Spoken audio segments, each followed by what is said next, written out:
I worked for 86 years now, and my training was downtown. Mechanical service. It's a mobile service. It is a mobile service. That is ingenious. Yeah, I'm telling you. Yes, it is. I have a friend that started something a long time ago, and when he first told me about it, and connect you.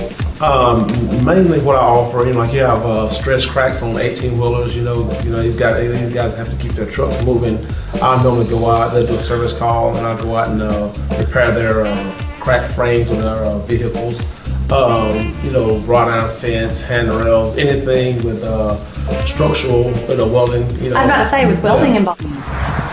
1, 2, 3. There you go.